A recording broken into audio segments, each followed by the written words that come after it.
kuliah kita di pagi hari ini. Sebelumnya, bismillahirrahmanirrahim. Assalamualaikum warahmatullahi wabarakatuh. Waalaikumsalam warahmatullahi wabarakatuh. Baik teman-teman sekalian, alhamdulillahirabbil alamin, pada pagi hari ini dengan kondisi hujan yang kemungkinan besar menyebar kemana-mana, yang kalau kita lihat dari BMKG itu merata, sehingga dari PC saya asumsikan ini permintaan kelas untuk memudahkan kita dalam perkuliahan.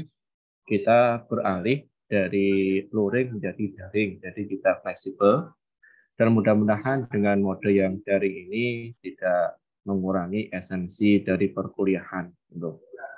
Baik, sebelum kita banyak berdiskusi untuk kegiatan kuliah di hari ini, kita awali dengan berdoa. Berdoa dipersilahkan. Bismillahirrahmanirrahim.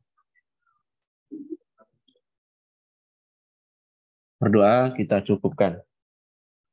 Baik teman-teman sekalian, pada pekan kemarin kita sudah bersama-sama mempelajari terkait dengan hukum kolon, baik kasusnya yang cuma partikel tunggal atau dua, kemudian segaris, kemudian tidak segaris, kemudian yang dua dimensi, bahkan sampai dengan 3 dimensi. Ada 2 tugas.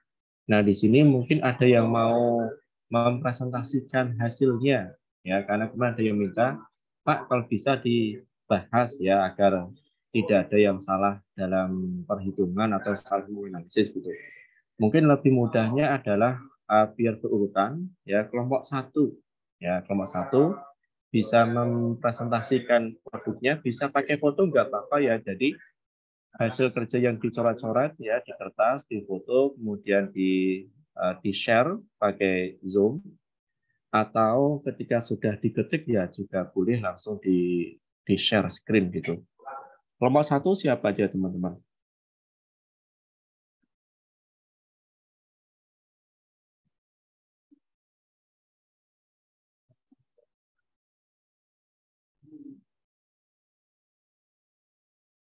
Halo teman-teman, kelompok 1 atau kelompok yang lain, tapi saya berharapnya bisa kelompok 1 ya, lebih mudah dalam mengurutkan.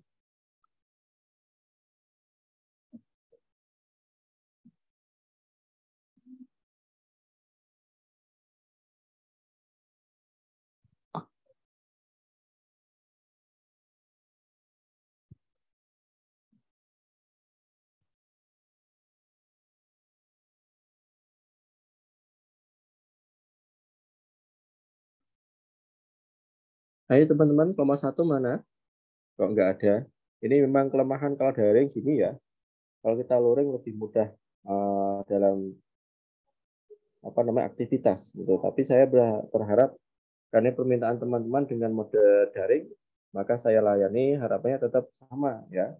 Sama-sama aktif gitu. Tidak hanya saya yang menjelaskan, tapi teman-teman juga ikut aktif gitu.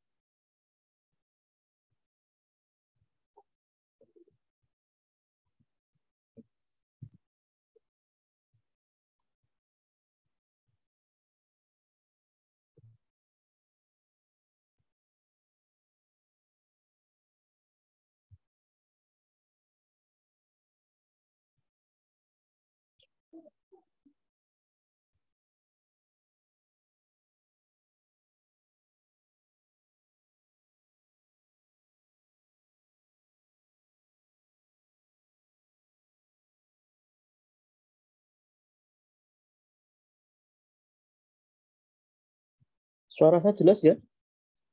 Kok nggak ada yang merespon?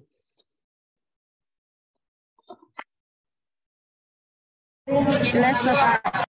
Ayo, ini mau dibahas enggak? Kalau nggak dibahas, maka saya teruskan, sehingga saya asumsikan sudah paham semua.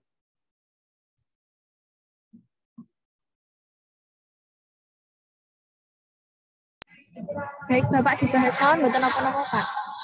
Iya, kelompok siapa yang mau tampil? Harapannya sih kelompok 1 biar lebih mudah ya. Kelompok 1, nanti mungkin nomor 2, kelompok 2, dan seterusnya gitu. Kan cuma 2 nomor ya.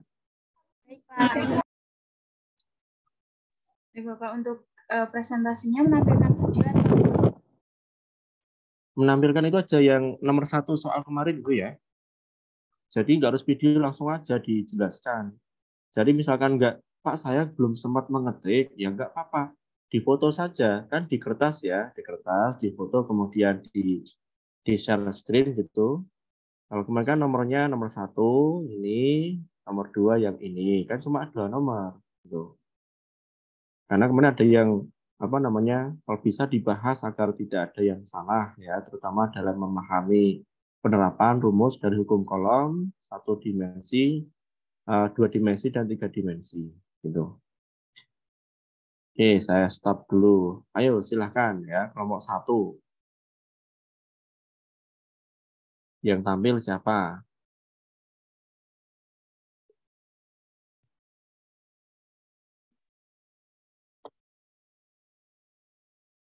Mana kelompok 1? Kelompok 1 siap enggak? Oke, Angelia ya.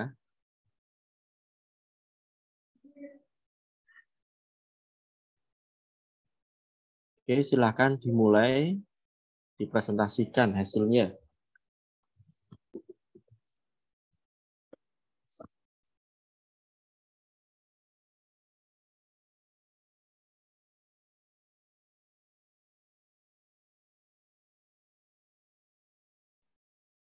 terima kasih atas waktunya. Untuk yang pertama dalam gambar sebesar 300 meter dan Q2 400 meter. Tiganya 500 meter, N1 9 meter, N1 3 12 meter. Hitunglah besar dan arah gaya. Kita cari dulu F1 3-nya menggunakan 1 Q3 N1 3 kuadrat dikali N1 3 N samping. Kemudian ketemu 9,375 Newton. Kemudian cari F23 dengan rumus berikut dan ketemu hasilnya 9,375 Newton.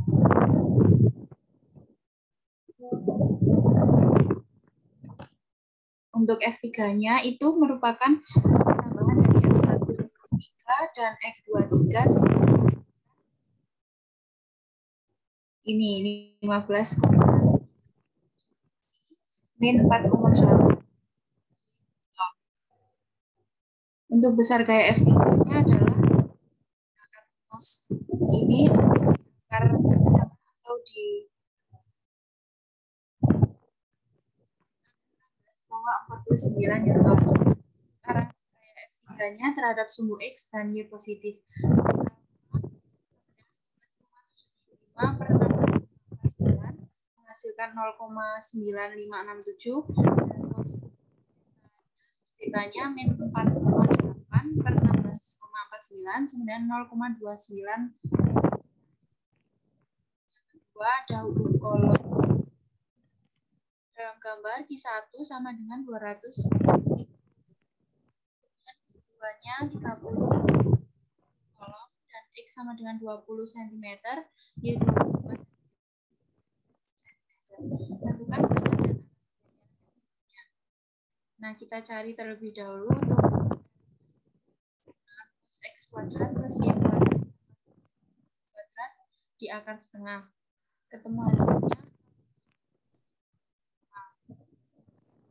Kita cari F1-nya. F2-nya itu terhadap sumbu X menggunakan cos alfa X-nya 4,875 sehingga hasilnya 0,4. Sedangkan cos theta-nya Y per R menghasilkan 0,98. Dan cos theta-nya menggunakan Z per R 0,68.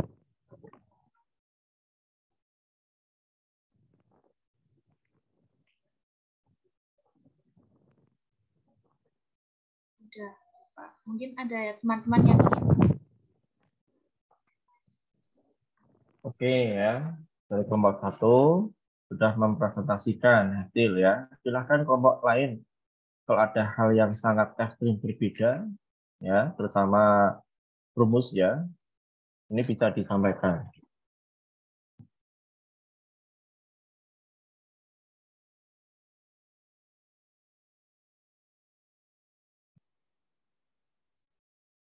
Nomor 1 sudah sama semua atau ada yang berbeda, teman-teman?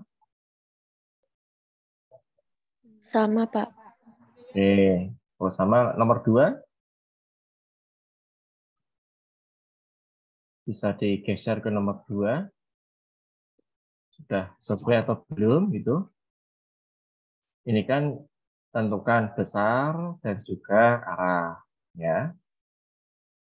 Ada yang berbeda atau ada yang sama? Ayo.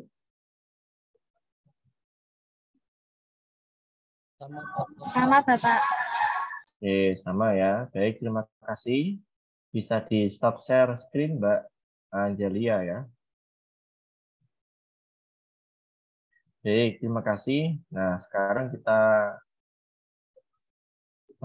kita lihat dulu ya, sekilas ya. Sudah kelihatan ya, teman-teman ya? Terlihat, Bapak. Oke, untuk yang nomor 1, saya kira sudah bisa semua ya. Cuma ketika teman-teman ditanya berapa sih arahnya ya, maka ini harusnya dilihat alfanya itu berapa sudutnya. Apakah sudutnya 20 derajat atau berapa. Jadi sebenarnya kalau kita sampai sini ini masih kurang sedikit.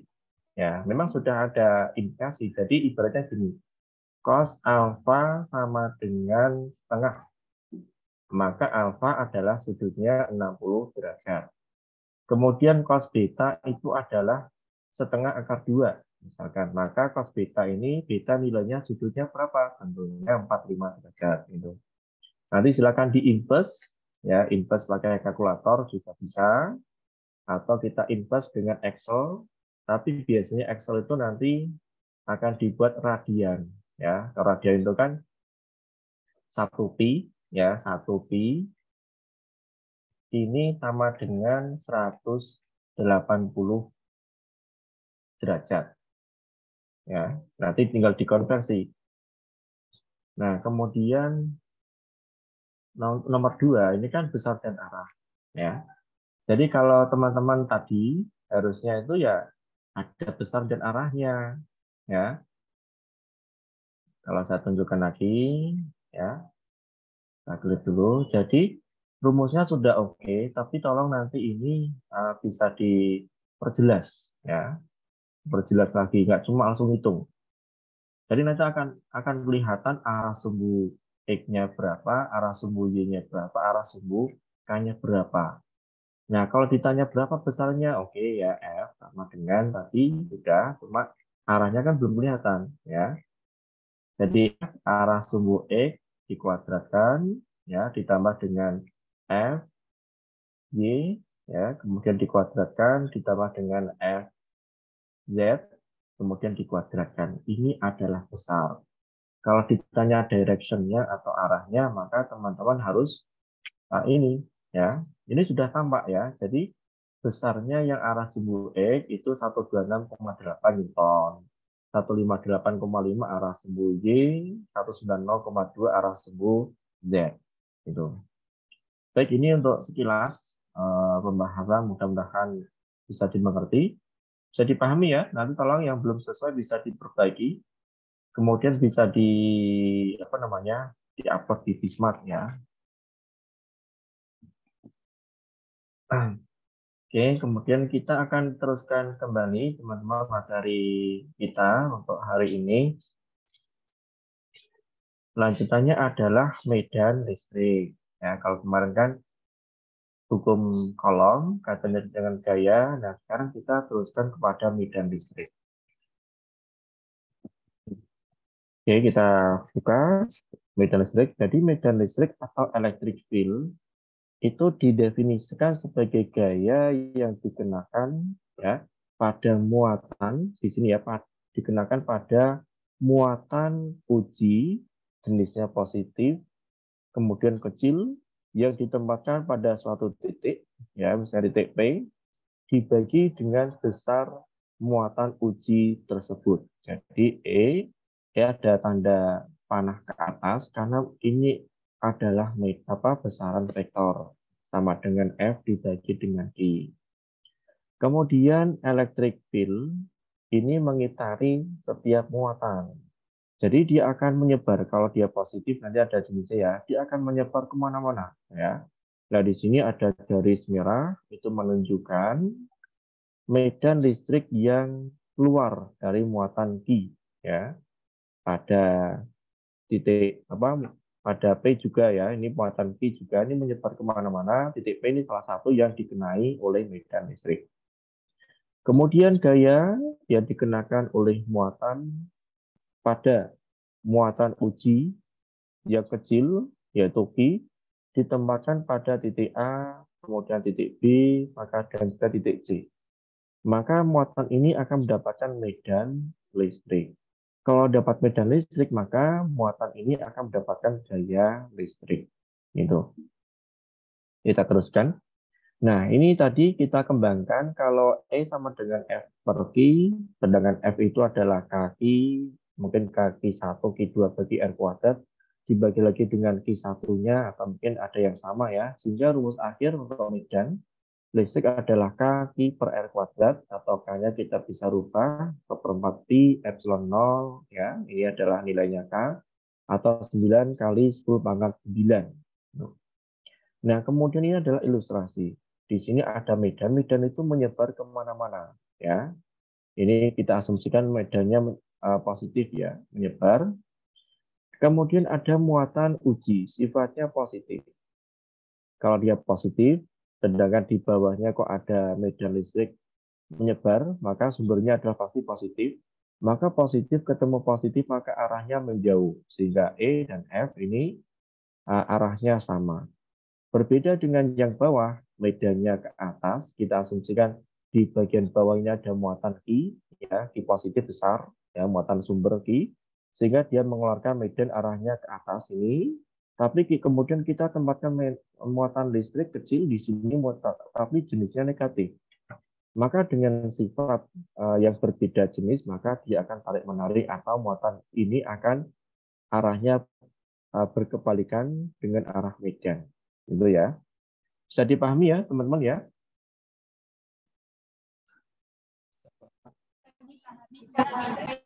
Oke, baik. Nah, kemudian ini tadi jenis ada di alam itu ada dua muatan, muatan positif sama muatan negatif. Kalau muatan positif dia menyebar, ya keluar dari muatannya. Ini muatan negatif itu sifatnya adalah kembali kepada atau masuk kepada muatan tersebut. Ini adalah fenomena hukum alam, ya. Jadi istilahnya kalau kita berbuat baik, insya Allah itu akan dirasakan oleh banyak orang, gitu. Tapi kalau kita berbuat kejelekan, maka kejelekan itu akan kembali kepada pelakunya. Jadi negatif nih. Kemudian di sini ada interaksinya, muatan positif, muatan negatif, itu. Ternyata cara menggambarnya itu dari muatan positif kemudian ke negatif, gitu.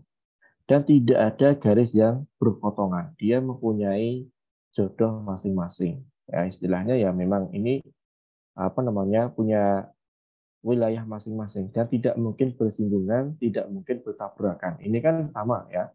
Mungkin muatannya satu, ini juga satu. Kalau ini muatannya negatif satu, ini positif dua, maka ini lebih raket ya, densitasnya lebih besar.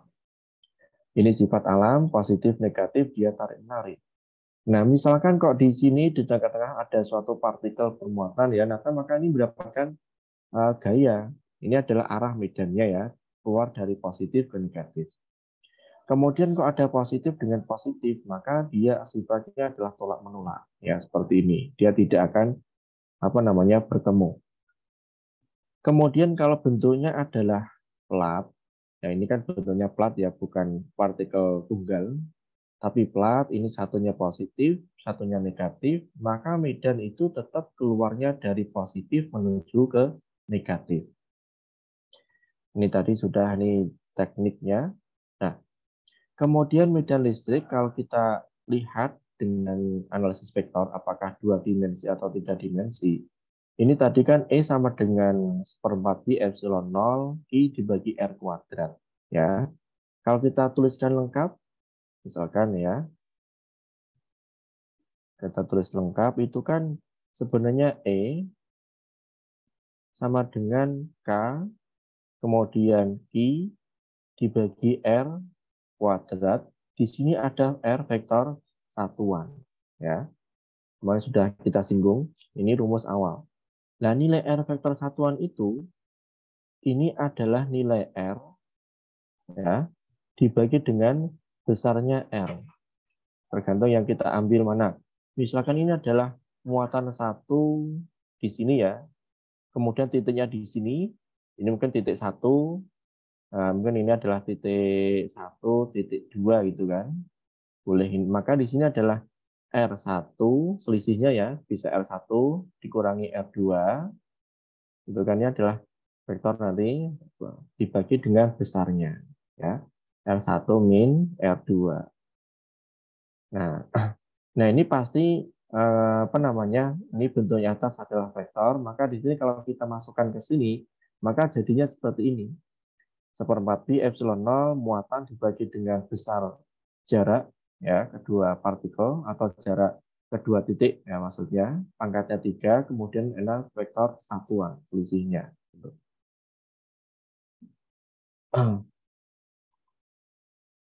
Nah, kemudian kalau tadi ini kan muatan cuma tunggal ya, tunggal ya nilainya ini.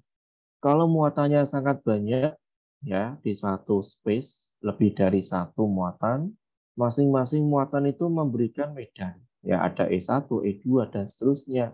Karena setiap muatan itu sifatnya vektor, maka penjumlahnya juga vektor. Jadi teman-teman kalau ada kasus 2 dimensi atau 3 dimensi, maka itu diuraikan dulu sehingga ketemu arah sumbu X, arah sumbu Y, ya, atau arah sumbu Z. Baru ketika itu bisa dijumlahkan. Nah, sebagai contoh, ini adalah electric field dari single point charge, ya, jadi muatan titik tunggal. Nah, di sini perintahnya adalah hitung magnitudo atau besar dan juga direction medan listrik di titik P yang mana 30 cm sebelah kanan ya sebelah kanan dari muatan titik Q. Muatan titik Q-nya adalah negatif 3 kali 10 pangkat 6 kolom atau min 3 mikrokolom. Nah, sudah rumusnya kan gampang ya, E sama dengan K Q bagi R kuadrat. Masukkan semua besaran ya, ketemunya sekian. Kalau ini arahnya, ini kan negatif ya. Kalau negatif itu kan apa namanya? Dia arahnya adalah masuk menuju ke arah muatan. Maka di sini kalau kita arah, the direction of the electric field is toward the charge Q. Ya, jadi terhadap muatan Q itu adalah apa namanya? Ke kiri ya. Kenapa kan negatif ya? Negatif itu kalau saya gambarkan lagi, jadi ada muatan negatif sebelah kiri, kemudian sebelah kanannya ada titik, namanya titik apa nanti? P ya, nah, titik P. Nah, maka ini kan arahnya sini. Nah, arahnya. Maka dia left. Kemudian berikutnya ada contoh lagi. Jadi apa namanya? Ini adalah ketika muatannya negatif tadi, maka arahnya ke kiri, ya. Kalau muatan positif maka arahnya ke kanan. Kemudian kasus untuk dua muatan. Ya, di sini dua muatan titik dipisahkan oleh jarak 10 cm. Ya, ini dua muatan dipisahkan 10 cm. Nah, muatan Q1 min 25 mikro, Q2 positif 50. Besar dan arah medan di titik P. Gitu ya. Kemudian nanti juga dikembangkan karena ini kata dengan gaya. Jika massa elektron 9 kali 9,11 10 pangkat min 31 ditempatkan posisi diam titik P, kemudian dia mendapatkan medan, tentukan ya apakah atau mungkin berapakah percepatan awal ya, berapa arahnya kemana. Nah, ini kita cek titik P. Di sini ada muatan negatif ya. Muatan negatif itu kan masuk ya, masuk ke sumbernya. Sehingga kalau kita lihat titik P, maka I1-nya arahnya menuju ke I1, ya kan? I1. Sedangkan Q2 ini positif, ya. Positif itu kan menyebar, dia keluar, ya. Dia keluar ke kiri, ke atas, ke kanan, ke bawah, ya. Maka kalau titik P ini ternyata di sebelah kirinya, maka dia menjadi arahnya juga ikut ke kiri. Kalau ini kan masuk ya, atas ya masuk ke bawah, bawah masuk ke atas ya, yang dari kiri arahnya ke kanan, ya, yang dari kanan arahnya ke kiri, gitu kan? Sehingga ketemu E1 dan E2 sama-sama arahnya ke kiri. Bisa dipahami teman-teman?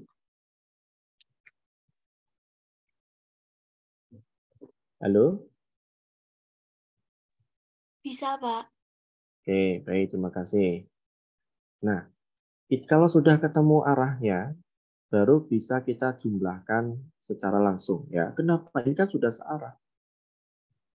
Sehingga E total Kq1 per R1 kuadrat tambah Kq2 per R kuadrat. Tinggal ini dimasukkan saja, ketemunya sekian, 6,3, 10 pangkat 8 Newton per Coulomb. Kemudian gaya, berapa gaya percepatan? Oh ternyata ini kan ada E, ada Q, maka muncul F. Ya, ternyata ada massa, maka ketemu A dari hukum Newton. Ya, hukum Newton 2 itu kan A sama dengan F per M. Jadi besarnya percepatan berbanding dengan resultan gaya bekerja pada objeknya. Objeknya apa? Elektron. Gayanya apa? Sudah ada. Ya, Q dan E. Ya, Q kali E. Masanya ada, tinggal dimasukkan. Nilainya adalah ini. Ya.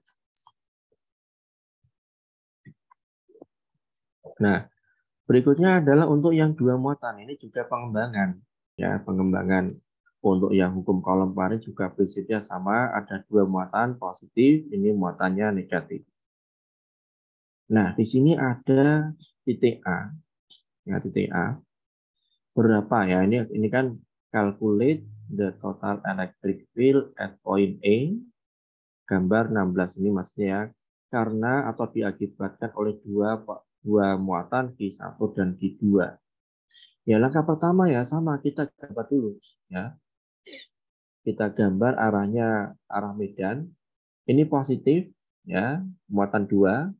Maka muatan ini akan menyebar kemana-mana, menyebar ke atas, kemudian ke kanan, ke kiri. Kalau kita lihat titik A ada di atasnya, maka titik A ini akan mendapatkan medan arahnya ke atas, yaitu EA2.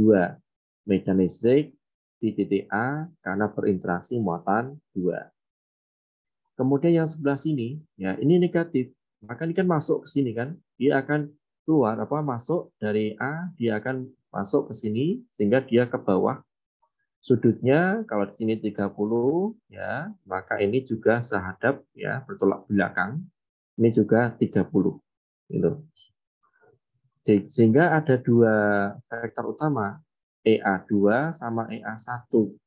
Tugasnya adalah menghitung penjumlahan vektor EA1 ditambah EA2. Tidak bisa langsung dijumlahkan langsung, harus ikuti kaidah vektor penguraian. Sehingga di sini EA1 besarnya dulu kita hitung dulu ya, EA1, EA2 dan ketemu. Kemudian kita cek besar medan mana yang butuh kita uraikan arah sumbu X, arah sumbu Y. Oh ternyata EA2 sudah searah sumbu Y, maka tidak usah diuraikan lagi. EA1 ini ya, EA1 ini kan membentuk sudut ya, membentuk sudut terhadap arah sumbu X, arah sumbu Y.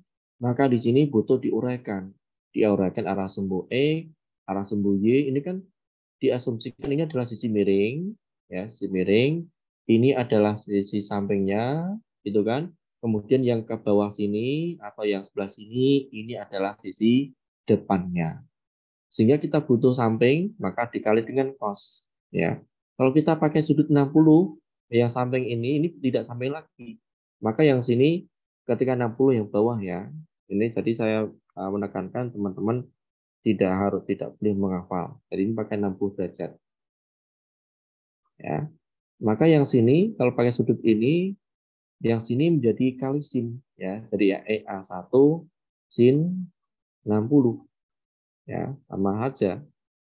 Yang sini nanti juga sama ya, tinggal yang bawahnya menjadi cos 60 ya. Kalau sudutnya apa namanya, teman-teman gunakan yang bawah. Itu nanti nilainya sudah sama gitu. Jadi ini adalah kemudian kesepakatan A. B umumnya atas positif, kanan juga positif, ke kiri negatif, ke bawah negatif. Sehingga di sini kita bisa apa namanya, menguraikan EAX ya. Ini adalah ya arah sumbu X ini cuma satu ya. EA1 ya, EA1 cos 30. Ketemunya sekian. Yang EAY ada dua gaya, ada dua medan, arah ke atas EA2, arah ke bawah EA1, arah sumbu Y. Nah, di sini EA2 kurangi EA1 sin 30 atau cos 60, gitu kan? Sehingga kenapa? Karena memang atasnya kan EA2 positif, bawahnya negatif, ketemunya sekian. Nah, kemudian setelah itu tugasnya adalah menjumlahkan yang arah sumbu E dijumlahkan, arah sumbu Y juga dijumlahkan. Ini kan sudah ya. Sehingga ini adalah EAX, EAY, masing-masing kuadratkan, kemudian diakar, ketemunya sekian.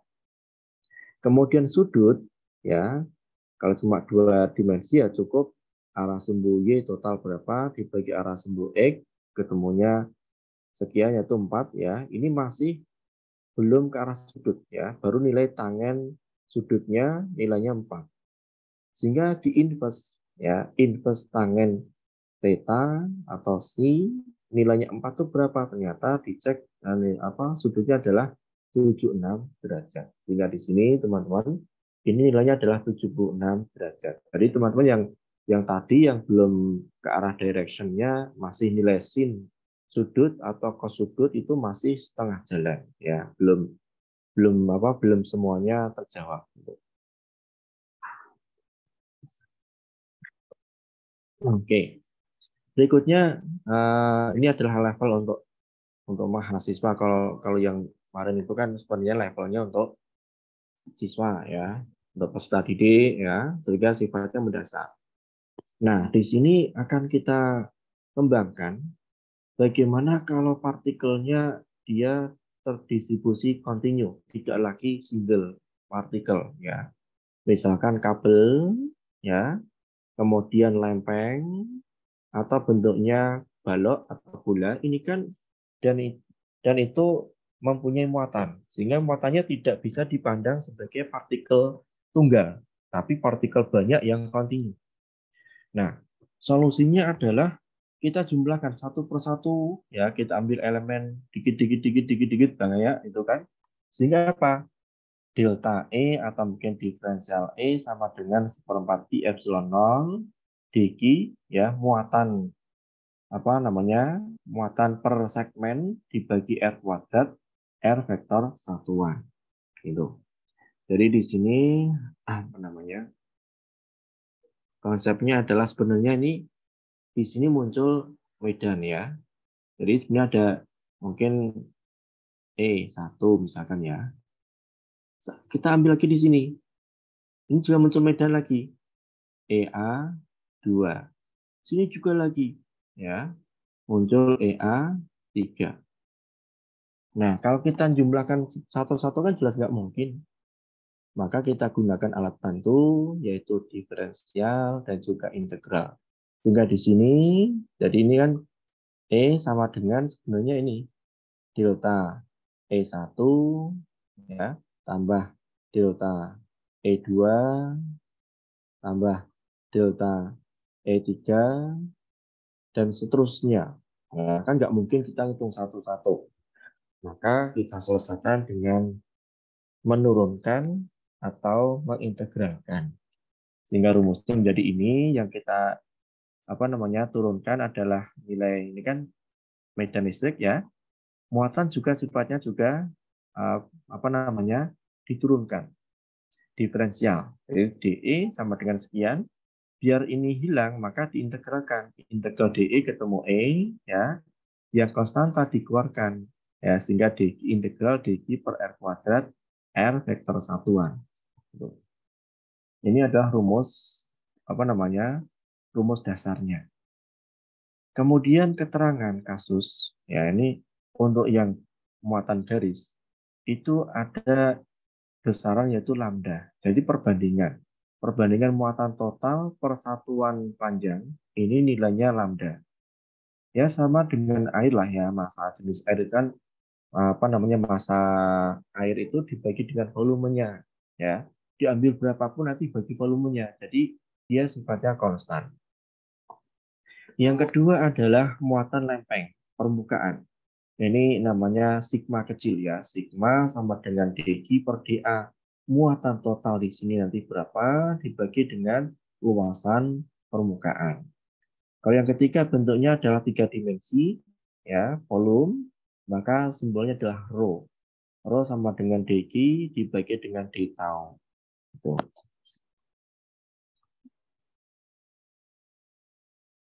Nah, dari situ teman-teman, dari ini kan kalau kita balik dq sama dengan lambda dn. dq sama dengan sigma dA, dq sama dengan rho d tau. Kita masukkan ke sini, sehingga kita mendapatkan 3 persamaan medan listrik titik P untuk muatan garis, ya, 1/4 pi epsilon 0, tadi kan dq per r kuadrat ya, sedangkan dq itu sendiri adalah lambda kali dl. Ini bisa dl, bisa dx, sama aja. Intinya adalah elemen panjang. Ada vektor satuan dibagi r, ini adalah pengembangan. Demikian juga untuk yang keping, permukaan. Ini tinggal aja yang lambda diganti dengan sigma, dl ganti dengan dA. Untuk volume, yang lambda ganti dengan rho, dl ganti dengan d tau. Bisa dipahami ya teman-teman ya? Halo? Bisa, Pak. Ya, Pak. Ini masih cuma menguraikan. Nah, sekarang kasusnya seperti ini. Ya. Misalkan ada kawat panjangnya L, ya panjangnya L, dia mempunyai distribusi muatan yang serta sama, yaitu lambda. Ditanya, tentukan medan listrik di titik P. Ini kan, titik P yang terletak pada jarak Y di atas titik tengah kawat. Maka di sini akan kita uraikan. Ya, sebenarnya ini kan kalau kita ini ada sudutnya, misalkan kita asumsikan sudutnya theta di sini, maka bawah juga ada theta. Ya, buat penanya. Jadi di sini aja ada theta juga, gitu. Jadi dia sudutnya bertolak belakang. Ini kita uraikan, ya misalkan kita ambil yang ini, ya. Ini akan diuraikan arah sumbu x, gitu kan? Arah sumbu y. Misalkan ini adalah ya ada ex, ini juga ada ej. Hasil penguraian, ya. Kalau ini sudutnya di sini kan, maka ex-nya adalah nanti sama dengan e dikali dengan apa? Sin atau cos, teman-teman? Halo. Sudutnya di sini yang samping adalah yang EY, maka EX nilainya adalah apa nih? Kan gini ya, kalau saya gambarkan gini, ya kan? Ini adalah E, ini ada EY, ya. Ini ada EX, gitu kan? Ini kan hasil apa? Cuma dipindah aja kan? Ini sama ya. Sudutnya di sini. Sehingga yang EX ini kan depan kan? Maka ya nilainya E dikali dengan sin sudut ya. Yang EY ini adalah sisi samping, maka E dikali dengan cos sudutnya gitu. Nah, sekarang kita ambil yang komponen satunya yang sebelah kanan. Ya, sebelah kanan ini. Ini juga ini keluarnya, maka kita uraikan juga sini. Ada yang arah nilai EX-nya, ada yang arah nilai EY-nya. Gitu. Nah, sehingga otomatis karena nilainya serba sama, maka komponen yang EX arah kanan, EX arah kiri ini saling menghilangkan. Sehingga di sini diasumsikan nilainya 0 akhirnya. Jadi arah sumbu X, E-nya adalah 0. Ya. Jadi EX total ini pasti 0. Sedangkan EY-nya ada dua sisi kan. Nanti kita tinjau cukup setengah ini. Ya. Setengah L, ya, setengah L. Nanti maka nilai E totalnya adalah 2 kali EY. Gitu. Nah, sekarang kita lihat penerapannya. Nah, seperti ini ya, teman-teman ya. Oke, yang keloncat nih. Oh, sindrom. Oke ya, dia. Baik. Nah, di sini teman-teman, tadi sudah kita singgung, ini sudah. Sehingga rumus ini kan lambda di L, rumus dasarnya.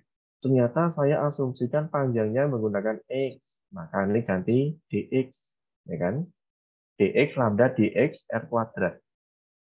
Karena kita menggunakan setengah sisi, ya, setengah sisi kali 2, maka ini muncul 2. 2 lambda dx per R kuadrat dikali cos sudutnya. Ya, ini masih D ya. Diferensial kalau nanti nilai E-nya berapa ya? Ya, adalah integral ini. Ya, integral. Sedangkan Y-nya berapa? Nanti ada persamaan R ya. Ini kan jaraknya kan R-nya. R itu kan menggunakan Pitagoras. Akar Y kuadrat plus E kuadrat. Gitu. Oke, sampai sini penguraian. Bisa dimengerti, teman-teman?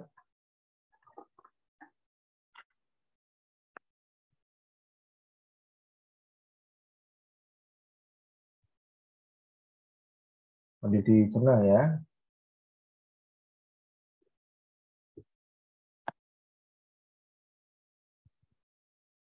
Baik, saya teruskan. Nah, dari sini, rumus yang ini, kita masukkan R-nya. Ya.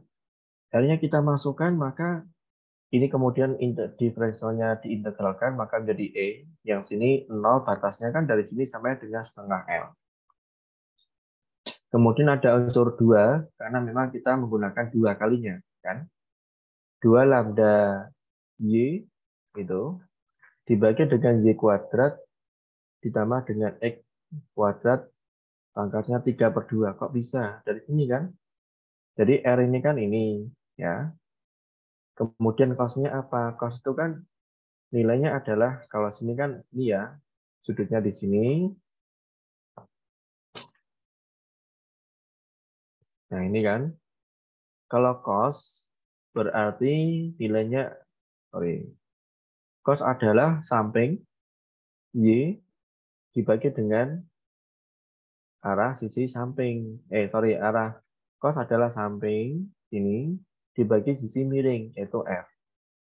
Sehingga menjadi Y dibagi dengan akar, nah ini E kuadrat ditambah dengan Y kuadrat. Ini dimasukkan ke sini. Sehingga rumusnya menjadi ini. Nah, kemudian kita integralkan. Ya, integral ini berapa nilainya? Mungkin teman-teman pada bingung, ini nilai gimana Pak? Ini integralnya sangat susah. Gitu kan? Maka teman-teman nggak usah khawatir, kita menggunakan apa namanya tabel bantuan. Ya, tabel bantuan, coba saya share. Sebelah yang tabel formula. Ya. Jadi tadi kan ini ya, listrik statis. Ini kan, kita ini integral dx. Maka faktor x-nya aja yang kita perhatikan. Jadi 2 lambda y ini adalah konstanta. 2 lambda y keluar. Ya kan? Sehingga ini integral seper, ya dalam kurung y kuadrat plus e kuadrat pangkat 3/2 dx. Berapa nilainya? Di sini ada. Nah ini kan, integral dx dibagi e kuadrat plus a kuadrat pangkat 3/2. Nilainya ini. ya. Jadi nilai ini tugasnya adalah kemudian kita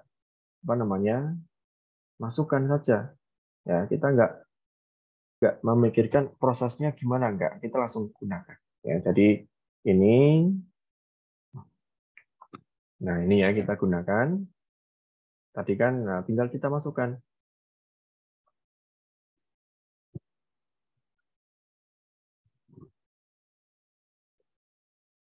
Nah ini kan hasilnya kan. Nah ini tadi tunjukkan lagi ya. Hasilnya adalah X bagi A kuadrat per E kuadrat plus A kuadrat. Tuh. Jadi ini adalah, nah ini kan X-nya. Tadi kan sudah jelas banget ya. X. Tuh. Tinggal disamakan ketemunya ini. Kemudian kita gunakan batasnya. Ini kan dx. Maka x-nya nanti kita ganti dengan setengah L, dikurangi dengan X, dan diganti dengan 0. Maka ya kalau pengurangnya adalah 0, X-nya kan 0 kan? Kalau yang batas bawahnya kan 0, batas atasnya setengah L. Masukkan, ketemu hasilnya ini. Ini besarnya. Kalau arahnya kemana? Arahnya kan ke atas, teman-teman ya. Jadi nilai E-nya adalah sekian, J. Ya, baik arah sumbu Y. Baik, ini nanti silakan dicerna kembali. Nanti akan saya share formula tabelnya ya. Ini sangat penting sekali untuk mungkin teman-teman semuanya ya. Nah, ini adalah handbook, mathematical handbook, formula and tabel. Jadi formula-formula matematis itu sudah ada tabelnya, rumus-rumus apa, kita nggak usah memikirkan prosesnya, yang jelas rumusnya, oh misalkan ini kalau di assembly kan X plus Y kuadrat, nilainya berapa? Oh ternyata X kuadrat plus 2XY plus Y kuadrat. Kita nggak usah memikirkan dari mana prosesnya. Ini kalau dari mana prosesnya itu orang matematis, kalau kita menggunakan langsung. Gitu. Nah, berikutnya adalah karena tadi juga saya singgung ada gerak partikel bermuatan dalam medan listrik. Nah, ini kaitannya dengan hukum Newton, maka A sama dengan F per M. F-nya adalah Q E, ya. Ini adalah nilai percepatan. Nah, kalau kita gunakan konsep yang tadi, ada medan arahnya ke kanan, kemudian di sini ada partikel bermuatan negatif. Kira-kira arahnya kemana, teman-teman? Bisa dituliskan di kolom chat atau dilisankan. Yang ini juga arahnya kemana?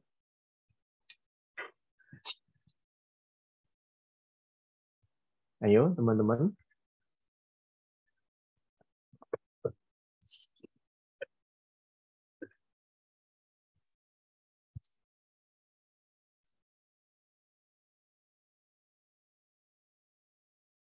Tadi ya, kan sudah saya singgung ini kan konsepnya.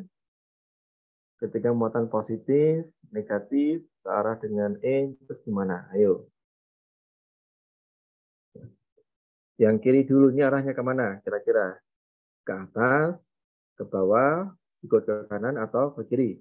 Ayo.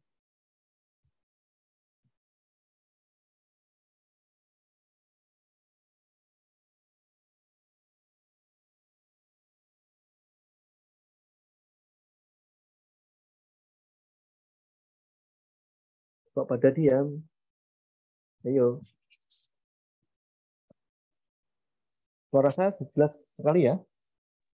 Jelas, Bapak. Terakses, Bapak. Ayo, ayo, kemana arahnya? Jadi yang kolom chat ya, buka. Kanan, bukan Pak. Nah ini kan gini ya, kita asumsikan, masih banyak yang belum ya.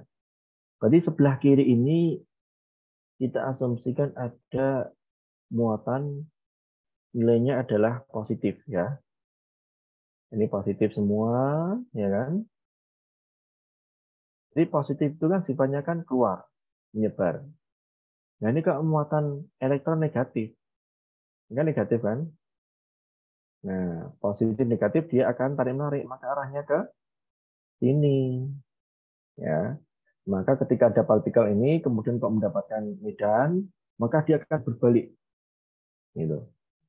Yang sini gimana? Ini juga sama. Ini kan ada muatan positif, positif, positif, positif. ya, entah bentuknya lempeng atau apa itu kan. Ini kemudian muatan elektron di sini masuk ke sini, apa yang terjadi? Maka dia akan berinteraksi, maka geraknya akan mendekati yang sumbernya.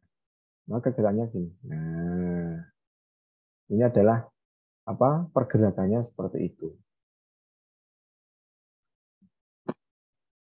Nah, ini tadi sudah ya, partikel ini akan berbalik arah ke kiri, akan bergerak ke atas. Gitu.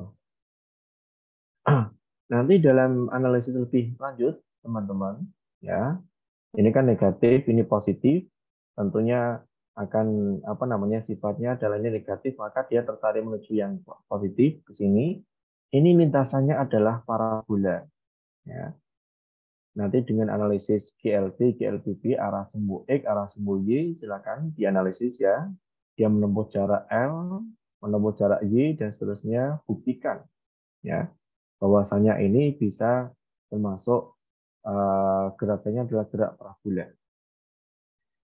Oke, berikutnya adalah hukum Gauss. Ya, ini hukum Gauss itu kaitannya dengan pengukuran jumlah garis medan listrik. Jadi medan listrik itu kan punya garis-garis.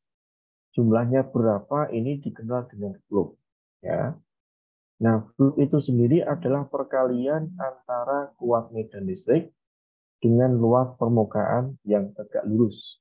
Jadi kasusnya adalah harus tegak lurus. Ya. Ini misalkan medannya arahnya adalah horizontal, maka permukaan ini harus menghadap vertikal.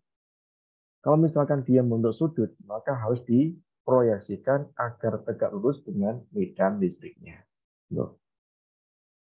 Sehingga di sini misalkan ada sudut ini ya teman-teman ya. Ini sudut, kemudian ini adalah sisi sampingnya, ini sisi depannya, ini adalah sisi miringnya. Gimana kita uraikan agar dia tegak lurus dengan arah medannya? Oh ternyata ini kan sisi sini itu kan cos ya, ini cos adalah samping bagi miring. Sehingga akibatnya nilai A-nya ini nanti kita kalikan dengan cos. Ya. Dan ini adalah rumus flux listrik ya, flux dari kuat medan listrik. Flux listrik itu adalah E dikali dengan luas permukaan yang paling tegak lurus atau E kali A dikali dengan cos theta. Gitu. Tapi konsep mendasarnya yang ini ya. E dan A harus tegak lurus. Karena ini kan mainnya sudut. Kita belum tahu sudut mana yang dipakai. Gitu kan? Nah, berikutnya kita teruskan. Jadi partikel yang kontinu, misalkan pada suatu permukaan, maka di sini ada medan lain di luar, dia akan menembus. Ya, menembus. Arahnya kemana? Dia arahnya banyak. Sehingga ada delta A1, ya, jadi E1 dia mengenai luasan A1, E2 mengenai luasan A2, dan seterusnya banyak banget, sehingga flux listriknya adalah sigma total. Sigma dari E tegak lurus dengan A. Nah ini sigma dengan sigma EA ini adalah muatan total yang ada di permukaan. Nah, di sini kalau kita kaitkan dengan hukum Coulomb, ya, jadi sigma E kali A itu adalah muatannya dibagi dengan epsilon 0, konstanta elektrik udara hampa. Nah, kalau sigma ini dalam bahasa matematis itu kita ganti dengan integral. Ya. Sigma integral ada bulatan tengahnya, maksudnya integral tertutup. Ya, semuanya diintegralkan. E kali dengan ini delta itu adalah diferensial ya di A. Q per epsilon 0. Ini namanya definisi hukum Gauss. Jadi di mana jumlah ya di atas yang menutupi permukaan, kemudian Q adalah total muatan di dalam permukaan, ini kita kenal hukum Gauss. Kemudian contoh penerapan ya, jadi ada sebuah bola ini adalah bolanya itu bermuatan di permukaan luarnya, jadi bolanya berongga. Dalamnya nggak ada muatannya, tapi di luarnya ada muatan. Kemudian ditanya berapa sih atau mungkin tentukan medan listrik di titik luar bola sama di dalam bola. Maka di sini kita akan mudah ketika menggunakan medan hukum Gauss, ya, sigma E delta A, atau ini kan jelas ya, E-nya kan E, kemudian luasan bola itu kan 4 pi R kuadrat, ya. Jadi kita asumsikan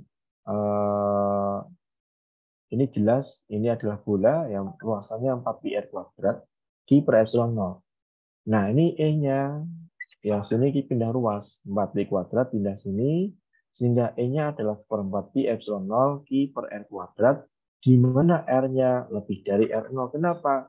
Bolanya itu kan punya jari-jari R0. Bisa dipahami ya, perpendikular itu adalah tegak lurus, ya, tegak lurus dengan ini bahasa Inggris. Silakan teman-teman, bisa dipahami ya, sangat simpel ya.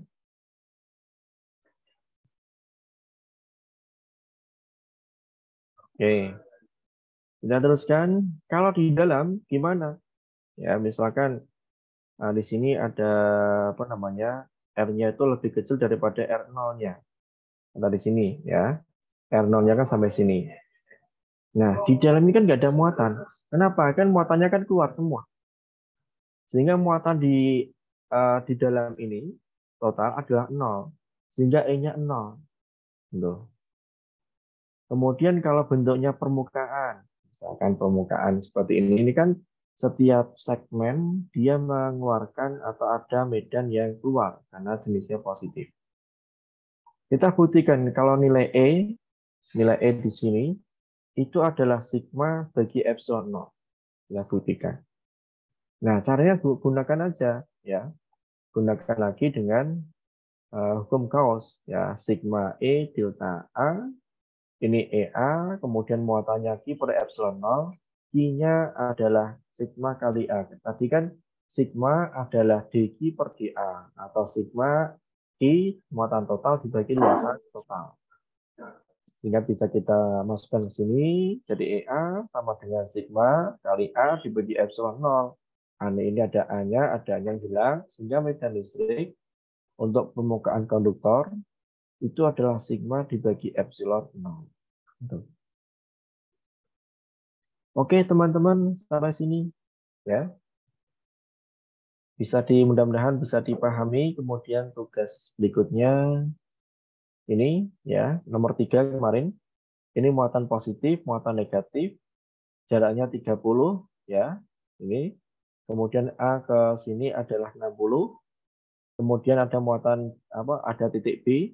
Ini jaraknya 46 ya. Kemudian hitunglah medan listrik di titik A dan juga di titik B. Berapa? Kemudian nomor 4, ini untuk yang muatan distribusi garis ya, panjang. Nah, ini berapa titik ini? Berapa nilainya? Gitu kan? Ini untuk kawat yang panjang ya. Sangat panjang. Jadi kita nggak tahu panjangnya berapa.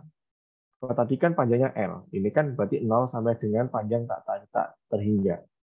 Dianggap jarak X ini jauh lebih kecil dibanding dengan panjang kawat. Jadi diasumsikan ini panjang kawat itu sangatlah panjang. Berapa nilai P? Medan listrik di titik P. Nanti gunakan integral ya. Nomor 5, nanti kalau kelompok 2 nanti tolong bisa menyiapkan nomor 3, kelompok 3 nomor 4 ya, kelompok 4 nomor 5 ya. Kemudian kelompok 5 nomor 6. Jadi per nomor ya, karena memang agak panjang. Analisisnya lebih dalam gitu. Nah, ini tadi partikel ini, jadi sebuah elektron bergerak dalam kecepatan awal V0. Dia masuk dalam medan listrik, arahnya tegak lurus. Dan ini diasumsikan ke kanan, medannya arahnya ke atas. Tadi jelas, ya, pasti dia akan bergerak menuju ke positifnya. Tunjukkan, ya, atau mungkin tentukan percepatan elektron dalam arah X dan arah Y. Gitu kan? Kemudian posisi, tentukan posisi elektron dalam arah sumbu X dan Y, nyatakan dalam fungsi T. Tunjukkan secara matematis bahwa lintasan partikel tersebut ini akan membentuk lintasan parabola. Ini untuk yang kelompok 4. Ya. Kemudian kelompok 5, ini kasusnya tadi kan bentuknya adalah bola. Ya. Kalau ini bentuknya adalah, ini sebenarnya kawat. Ya. Kawat, tapi di sini ada, kita asumsikan bentuknya adalah seperti tabung. Ya. Diperluas, sehingga pada kawat itu mempunyai pembungkus bentuknya tabung. Nah, kalau kita gunakan hukum Gauss, itu kan E, sigma E, A, sama dengan muatan dibagi dengan epsilon naught. Nah, luasannya ini kemana? Ini kan yang tegak lurus ya. Ini kan ada luasan pertama, luasan yang silinder sini. Jadi kalau kita gambar ini kan ada luasan, ini kan gini ya. Nah, ini kan bentuknya tabung. Ada luasan A1 bagian bawah, ya, kemudian A2 bagian atas, A3 bagian selumbungnya. Sehingga nanti ya seperti ini, ya. Sigma E kali dengan A yang tegak lurus sama dengan muatan dibagi dengan epsilon 0. Gitu kan? Nanti A-nya ya ini kan ada A1, A2, A3. Ini yang tegak lurus. Mana yang tegak lurus? Ya, silakan dianalisis. Gitu. Baik, ini sebagai apa namanya untuk materi hari ini, mudah-mudahan memotivasi teman-teman untuk bisa lebih mendalami, ya, karena ini adalah pendalaman dari listrik magnet. Gitu. Kalau ada yang mau ditanyakan, silahkan saya kasih kesempatan. Nanti pekan depan mudah-mudahan bisa luring, bisa kita bahas. Nanti kelompok bertugas tolong bisa dipelajari dulu. Ya bisa mengerjakan semampunya. Nanti kalau misalkan mentok nggak bisa, nanti silakan diskusi dengan saya. Gitu. Bisa dipahami ya teman-teman ya. Kemudian untuk yang gejala listrik statis, ini kan project. Ya, yang jelas teman-teman bisa membuat gejalanya, kemudian dibuat laporan. Ya gitu. Deadline-nya kapan ya? Yang jelas secepatnya. Nanti kan kalau ditumpuk-tumpuk nanti muncul project kedua, project ketiga, kan butuh lagi kan, itu kan butuh waktu. Baik, sampai sini dulu nih sebagai tugas kelompok gitu ya. Jadi satu file atau satu garapan dikerjakan bersama-sama. Jadi mudah-mudahan lebih ringkas, lebih ringan. Jadi setiap kelompok mengerjakan nomor 3, 4, 5, 6. Cuma yang presentasi menunjukkan hasil adalah yang sudah start lagi ya. Kelompok 2, nomor 3, nomor 4, kelompok 3, nomor 5, kelompok 4, nomor 6, kelompok 5. Gitu. Baik, sekian dari saya tutup saja. Nanti silakan langsung diskusi kelompoknya atau nanti mau dipelajari materi juga boleh. Nah, kemudian kesepakatan mengerjakan di mana, jam berapa, masing-masing kelompok. Gitu. Baik, sekian dari saya. Terima kasih. Saya tutup. Wassalamualaikum warahmatullahi wabarakatuh. Waalaikumsalam warahmatullahi wabarakatuh. Oke, sama-sama. Saya tutup ya.